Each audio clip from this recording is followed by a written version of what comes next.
Hello, my name is Jonathan Culver. I'm a solution architect for Teradici, and today we're going to look at cloud access software, installation and testing steps for a successful POC. In the agenda, we're going to have an overview of cloud access software, what it can give you and how to implement it, and then we'll look at the individual installation steps, and I will go through how to do this inside a virtual machine. After that, we need to look at testing steps. So how do we create a baseline to manage performance, and then also how to optimize PC over IP and what to look for when you are addressing your network. Cloud access software is a solution that allows you to deploy Windows or Linux desktops and virtual workstations and applications from the cloud or private data center or a mixture of the two. It gives you seamless, high-performance end-user experience. So anyone using any high-intensive graphics applications can use this solution to deliver the performance they require. The solution is ultra-secure, end-to-end solution with full encryption. We deliver pixels from the remote workstation to the client user. Everything is encrypted. Also, no data leaves the data center. There's an ease of deployment mechanism with centralized management, including brokering. So virtual workstations can be created, virtual workstations can be assigned to users, and users can then choose which machine they need to connect to when they start work. Let's now look at some of the features of cloud access software. It supports a high resolution of 4K UHD.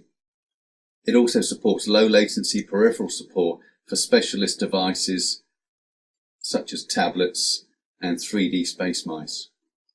We support Windows or Linux environments. We support on-premise, public cloud, hybrid cloud, multiple cloud environments.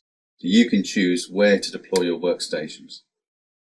We support full encryption of the data stream, and the data does not leave the data center. We have a wide endpoint options. We support software clients for Windows and Macintosh, for tablets, and also ultra-secure PC over IP 0 clients. We support a standard or a graphics use case. We have agents that support GPUs to enable you to use high-end, high-performance graphics-enabled applications. And for the end user, we support up to 4 monitors. This is an end-to-end solution. This topology diagram gives you an idea of how to deploy cloud access software. On the right, we have a public cloud where you can deploy virtual machines using cloud access software agents to deliver the experience and the pixels from those machines to the users wherever they may be located. On the left, we have on-premise solution where the virtual machines can be either running on a hypervisor, or you can have physical machines with the cloud access software agent, again delivering the content to the users wherever they may be located.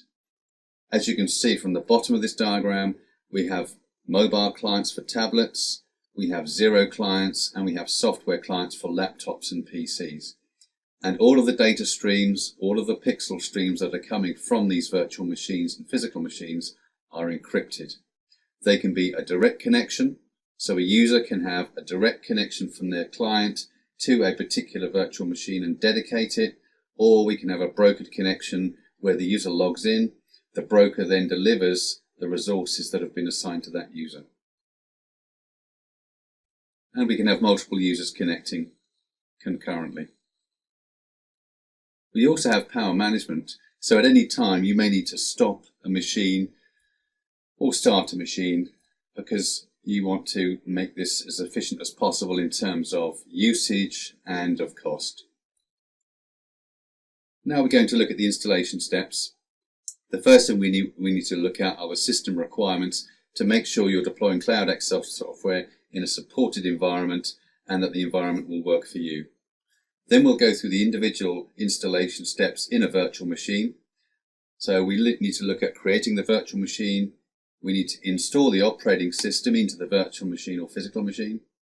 We then need to install GPU drivers if they are required, if they are assigned to a virtual machine. And then lastly, install the cloud access software agent and activate the license that's required. Let's now look at the system requirements. So first of all, we're looking at the host machine, if you like. So we can have virtual machines on premise running on top of a VMware ESXi server. We need to have the VMware hardware version 11 virtual machines. You can also choose to use Windows physical machines. So an existing desktop, you can move it from the desk to the data center. We can also support multiple cloud environments from our partners at Amazon and Microsoft and Google, and they have certain supported classes of virtual machines which are listed here. Our second part is to look at the host instance requirements, so individual hosts. We're now looking at the operating systems that Cloud Access Software has been tested against and supported. So we support Windows 10, Windows 7. These are professional editions and ultimate editions. We also support Windows Server 2016 and 2008 in single user mode. It requires 2 gig of memory to run the Cloud Access Software and at least 1 gig per 4K UHD display if you're running those.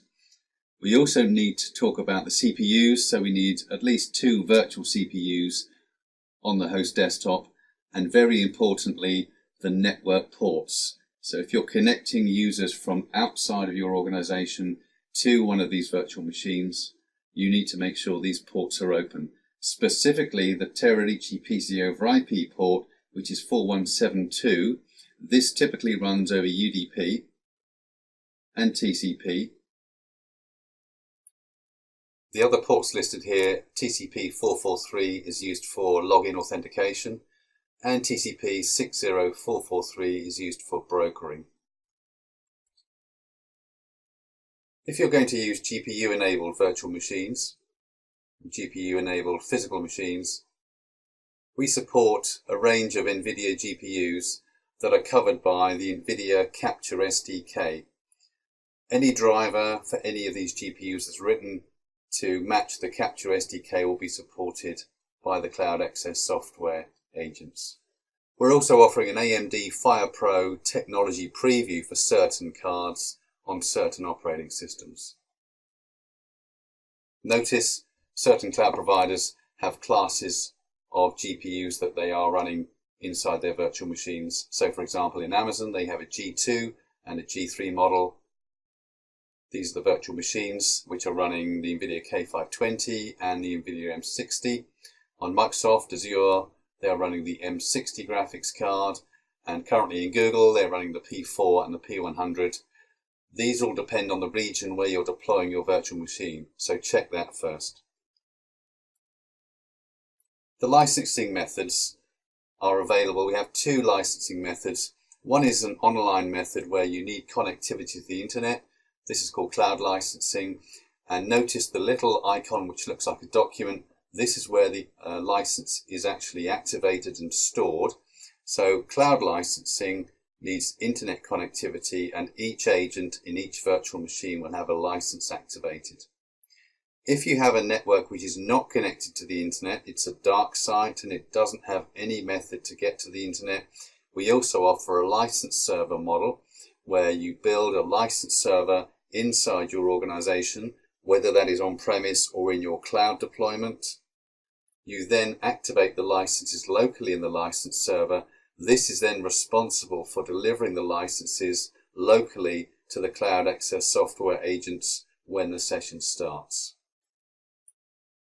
So now what I'm going to do is do an installation demonstration.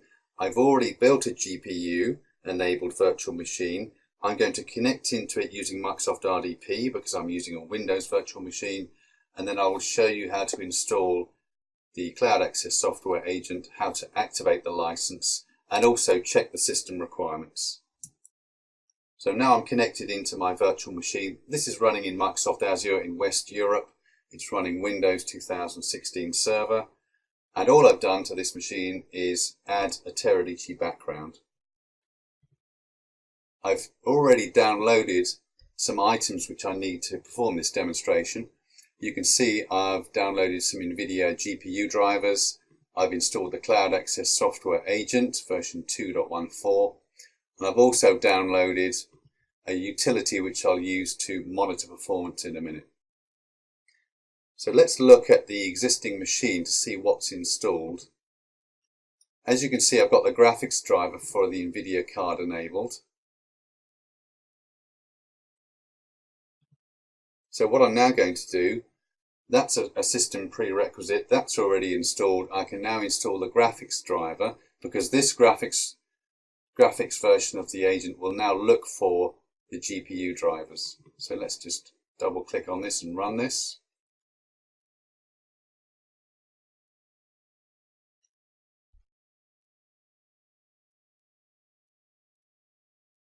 So now the time comes to install the license. I don't have to install the license now because I may be using a license server, or I might want to install the license later on.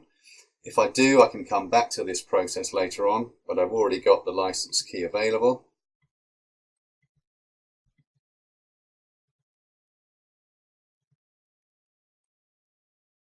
So at this point here, if I am connecting to the internet via a proxy server, I will need to add the address of the proxy server and the port that the proxy server is running from.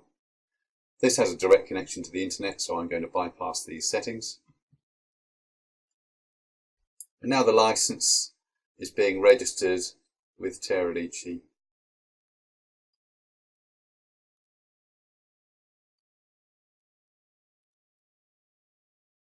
Okay, that's been successful. I could reboot now. So let's do that. And then I can connect using PC over IP.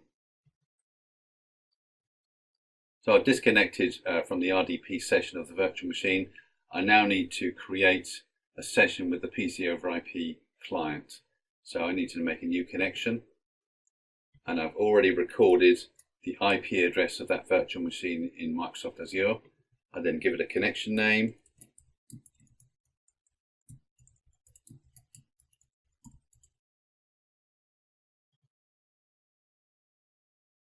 It's asking me about a certificate, which I haven't yet deployed. And now I can type in the username and the password.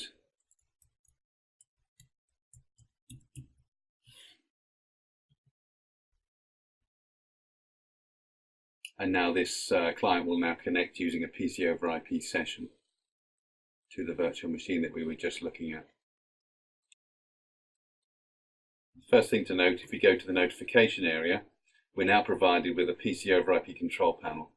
If I click on this, we have three separate tabs.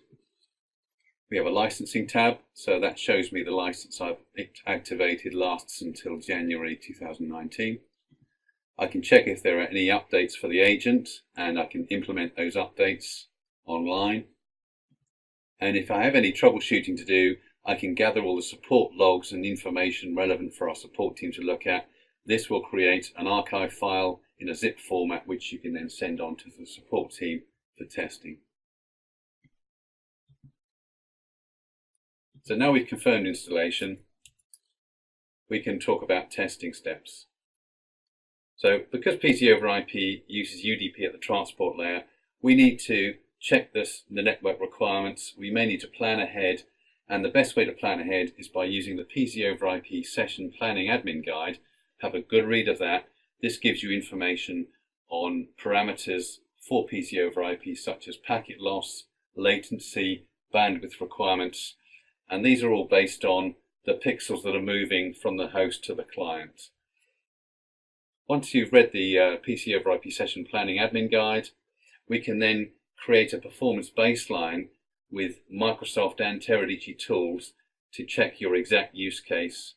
And we can do this by using the Teradici Session Statistics Viewer, which is a tool that we allow you to use to download from our support website. We can also use standard Microsoft tools like the Microsoft Management Console. This will allow us to use Performance Monitor to monitor the session, and also we can use a group policy editor to optimize the session once we know the baseline.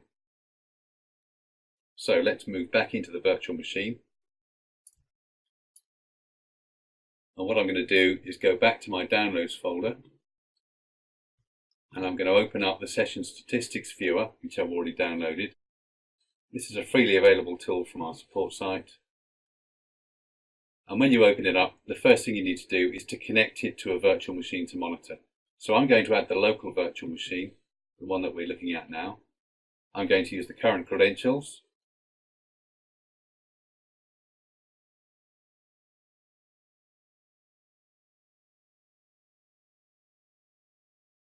So now I've got some graphs coming up.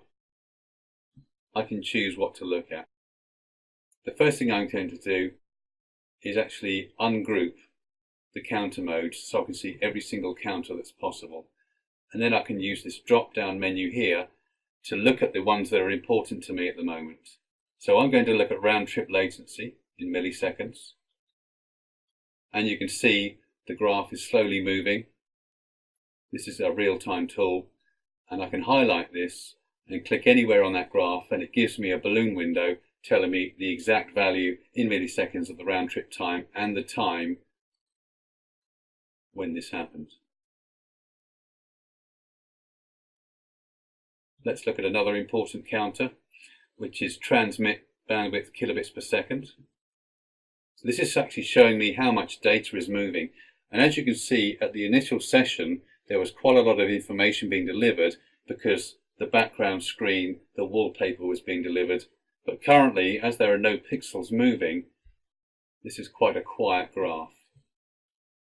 So what I'm now going to do is to improve that, to make some bandwidth happen. I'm going to go onto the internet and let's just show a video.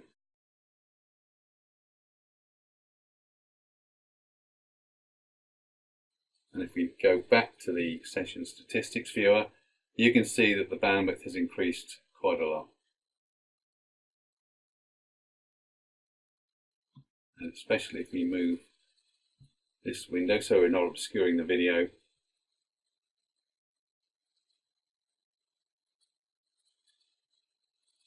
Okay, if we pause the video, you notice that the transmit bandwidth kilobits per second will drop. Another important one is transmit packet loss. So as I mentioned earlier on, transmit packet loss has got to be very low indeed because we're using UDP at the transport layer. So let's run the video again to see what happens and see what packet loss we're getting. Again, I'm going to highlight using my mouse pointer, and you can see the value currently is 0. This is very important to monitor, which means we've got quite a good network running here. Let's stop this video for a minute. That's a really good tool for looking at real-time statistics to see exactly what's happening during a particular session. This will help give you a baseline. Another option we've got is we can actually look at the log files. So we can look at a historical viewpoint of the bandwidth. So I can look by folder. I'm looking at the log files now. So if you look at this path here, I'm in the C drive.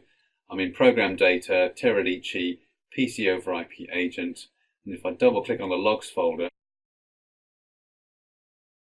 you can now see I've got a static historical graph of what's happened. So now I can choose packet loss, for example, and as you can see we actually went up to a value of 2.03, which is very high, but that must have been some sort of network jolt that was happening. And then if we look at things like transmit bandwidth kilobits per second, again you can see the graph is moving up and down. So this gives you the ability to look at a session when a user has been testing over a period of hours or even days. So I minimize this. If you're used to using Microsoft tools, we can also use those as well, because you can then incorporate them into your corporate systems for baselining and testing. In order to do this, I'm going to use the Management Console.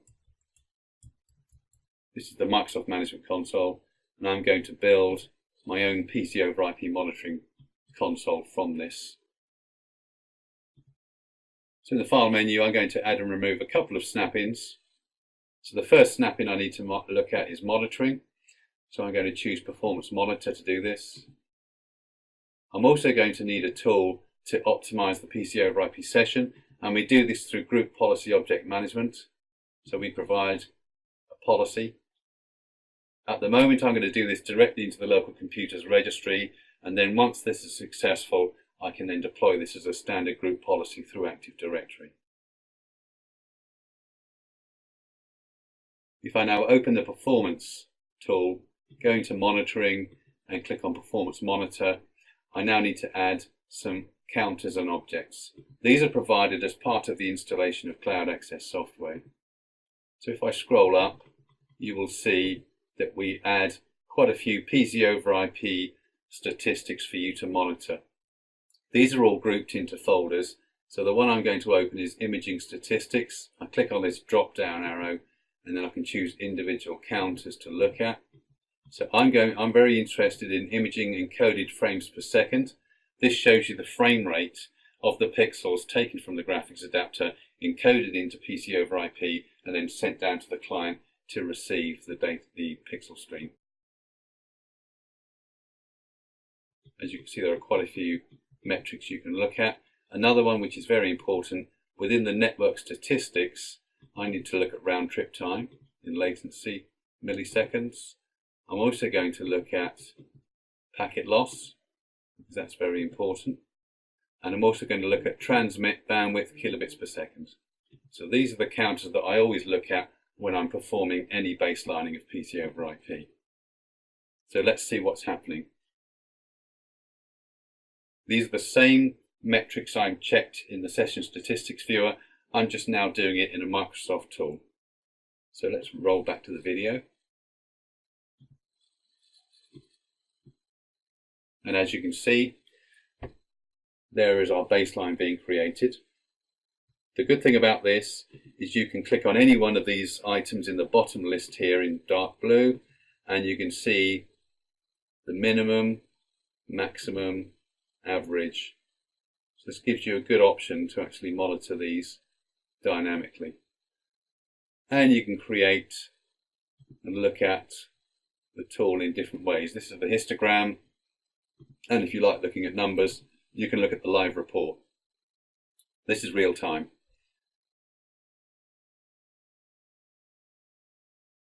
So again, this is another way of looking at real-time statistics. And if you want to look at historical data, you can create a report in the management console to give you a database which stores all of these files over time. This is in the data collector set.